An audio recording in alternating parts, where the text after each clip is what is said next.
গণভোটের রায় বাস্তবায়ন সহ চলমান বিভিন্ন ইস্যুতে আবারও ৩ মাসের ধারাবাহিক কর্মসূচি দিয়েছে ১১ দলীয় ঐক্য। শনিবার থেকে শুরু হয়ে এই কর্মসূচি চলবে ১৬ জুলাই পর্যন্ত।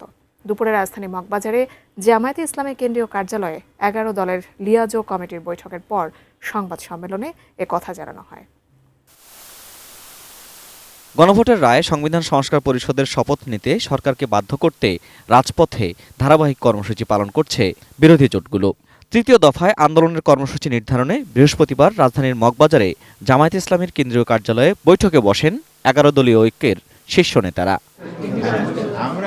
প্রায় ২ ঘণ্টা বৈঠকের পর সাংবাদিকদের ব্রিফ করেন ১১ দলের সমন্বয়ক ও জামায়াতের সহকারী secretary general doctor Hamidur Rahman Azad. ১৬ মে আমরা রাজশাহীতেই বিভাগীয় সমাবেশ করব, ১৩ জুন চট্টগ্রামে, এরপরে ২০ জুন আমরা খুলনাতে বিভাগীয় সমাবেশের প্রোগ্রাম ঠিক করেছি, ২৭ জুন ময়মনসিংহতে বিভাগীয় সমাবেশ, ১১ জুলাই রংপুর, ১৮ জুলাই বরিশাল, ২৫ জুলাই সিলেটে বিভাগীয় সমাবেশ করা হবে।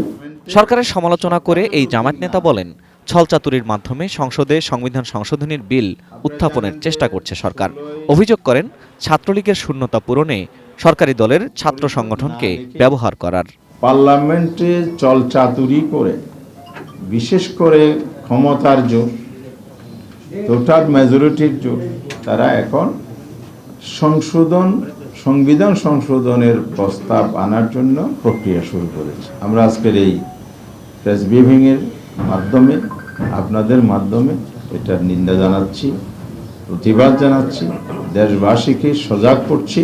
এ সময় এনসিপির মুখপাত্র আসিফ মোহাম্মদ সজীব ভূঁইয়া বলেন, জনগণকে সঙ্গে নিয়ে গণভোটের রায় বাস্তবায়নে সরকারকে বাধ্য করবেন তারা। সাথে সংসদে আমাদের প্রতিনিধিদের কণ্ঠ এবং রাজপথে আমাদের আন্দোলন জনগণকে সাথে নিয়ে আরও বেগবান হবে এবং এক্ষেত্রে আমরা সারা দেশবাসীর সমর্থন, সহযোগিতা এবং অংশগ্রহণ প্রত্যাশা করছি এবং কামনা করছি।